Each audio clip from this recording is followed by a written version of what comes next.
Hello दोस्तों, मैं आपका दोस्त अरुण कुमार। दोस्तों, मुझे लगता है कि मैं जो आज बात करने जा रहा हूँ उस चीज़ का एक्सपीरियंस शायद आप सभी ने किया है। बस अंतर इतना है, कुछ लोग उस एक्सपीरियंस को भुला देते हैं, लेकिन कुछ लोग उस एक्सपीरियंस को ज़िंदगी भर साथ रखते हैं और हमेशा उससे कुछ ना कुछ सीखने की कोशिश करते हैं। तो दोस्तों, हमारे अंदर जब तक सीखने की इच्छा रहती है तब तक हम कहीं से भी सीख सकते हैं, किसी से भी सीख सकते हैं। ना उसके लिए किसी उम्र की मायने रखती है कि सामने वाला जिससे हम सीख रहे हैं वो किस एज का है, किस धर्म का है, किस रिलीजन को बिलोंग करता है, किस मान्यता को मानता है, या उसकी एज क्या है, रंग रूप क्या है, कोई मायने नहीं रखता। क्योंकि सीखने के लिए आप हमेशा अगर उत्सुक हैं तो आपके लिए ज्ञान चारों तरफ बिखरा पड़ा है। सीखने के लिए हम एक छोटे बच्चे से भी सीख सकते हैं। क्या सीख सकते हैं? सबसे पहली चीज़, उसकी लाइफ, उसका हर मोमेंट ही सीखने के लिए बहुत होता है। क्योंकि उसको शुरुआत में सबसे पहली चीज़, जब वो जन्म लेता है, हम भी वो होते हैं, बट हम शायद अपने को भूल गए हैं। हम अपने को भूल गए हैं कि हम भी एक छोटे बच्चे थे और वो सारी चीज़ें हमने भी सीखी हैं, उनकी प्रैक्टिस की है। उसके बाद आज हम अच्छा बोल पा रहे हैं, चल पा रहे हैं, खा पी पा रहे हैं। दोस्तों, कोई भी ऐसी चीज़ आप बता दीजिए जो कि आपको पहले से आती थी। हर चीज़ आपको सीखनी ही तो पड़ी है, कुछ देखकर, कुछ समझकर, और ऐसा नहीं केवल देखकर और समझकर ही। जब तक हमने उसकी प्रैक्टिस नहीं की है तब तक हम उस चीज़ में पारंगत नहीं हो पाए हैं, उस चीज़ को कर नहीं पाए।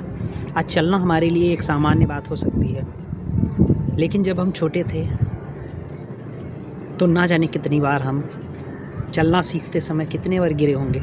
मगर उस समय और इस समय में अंतर ये है कि उस समय हम इस चीज़ को मानते थे कि हम चलना सीख सकते। केवल एक चीज़ मानते थे, हम चलना सीख सकते हैं, हम चल सकते हैं। केवल हमें एक टारगेट ही था, हमें चलना है, हम चल सकते हैं। बट आज हम एक बार किसी चीज़ में असफल हो जाते हैं तो हम सोच लेते हैं कि शायद हमारे जीवन में असफलता थी।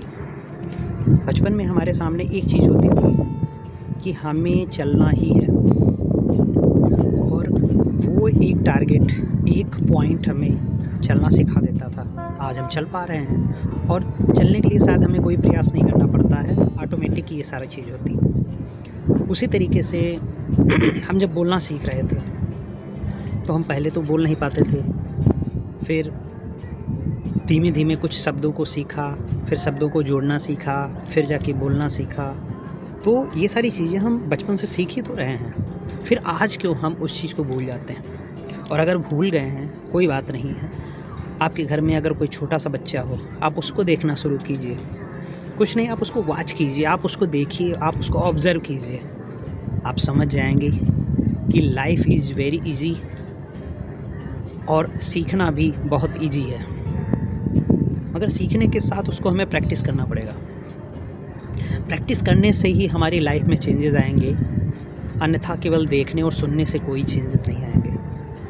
मैंने भी बहुत सी चीज़ें देखी, सुनी, काफ़ी समय से उनको देखता सुनता आ रहा हूँ, बट जल्दी एक्शन नहीं ले पा रहा था। आज जो ये मोमेंट है, जो मैं आज कर रहा हूँ, वो भी मेरी एक प्रैक्टिस का भाग है। मैं प्रैक्टिस कर रहा हूँ और डेली मुझे पता है कि शायद आज मैं उतना अच्छा नहीं हूँ जितना कोई दूसरा है, लेकिन हम किसी दूसरे से तुलना अपनी नहीं कर सकते। क्यों? क्योंकि आज कोई बंदा 1000 बार वीडियो रिकॉर्ड कर चुका है, उसकी तुलना हम नहीं कर सकते। आज कोई अगर सक्सेस है किसी भी फील्ड में, उसकी तुलना हम नहीं कर सकते। क्यों? क्योंकि उसने उतनी बार असफलता का सामना किया है, उतनी उसने प्रैक्टिस की है। हम भी कर सकते हैं, बट हमें प्रैक्टिस करनी होगी। हमें फोकस ये नहीं करना हम उसके बराबर हो जाए। हमें फोकस इस चीज़ पे करना है कि हमें मैक्सिमम प्रैक्टिस करनी है अगर किसी चीज़ में हमें सफल होना है। दोस्तों, मैं एक रूल को जो फॉलो कर रहा हूँ इस वक्त, वो ये है कि मुझे 1% डेली इम्प्रूवमेंट करना है। मैं ज़्यादा भले कुछ ना कर पाऊँ, मैं कोशिश करूँगा जो मेरा कल परफॉर्मेंस था उससे 1% बेटर करूँ, जो आज परफॉर्मेंस है कल उससे बेटर करूँ, और धीमे धीमे 1% बेटर होते होते कितना आपके अंदर परिवर्तन आ जाएगा आपको भी पता नहीं चलेगा। वो 1% इम्प्रूवमेंट ही आपको लाइफ में आगे बढ़ाएगा। चेंजेस बड़ी चीज़ों को एक्शन लेने से नहीं आते हैं, चेंजेस छोटी छोटी एक्शंस को लेने से, छोटे छोटे चेंजेस को करने से आते हैं। लाइफ में एक छोटे छोटे बदलाव आपको एक बेहतरीन लाइफ दे सकते हैं। तो दोस्तों, सीखना बंद ना कीजिए, और सीखने का मतलब है सीधा सीधा आप प्रैक्टिस कीजिए। जिस चीज़ में आप पारंगत होना चाहते हैं, एक्सपर्ट बनना चाहते हैं, एक वीडियो में मैंने बताया है कि परफेक्ट वर्सेस एक्सपर्ट। तो आप एक्सपर्ट बनिए अपनी फील्ड में, या किसी भी चीज़ में आप पारंगत होना चाहते हैं, उसका एकमात्र ही रास्ता है जो मुझे यकीन है, शायद इसके अलावा कोई रास्ता हो सकता हो, बट मुझे पता है कि वो है प्रैक्टिस। तो दोस्तों, प्रैक्टिस करते रहिए, लर्निंग लेते रहिए। फिर मिलेंगे नेक्स्ट वीडियो में, तब तक के लिए बाय बाय।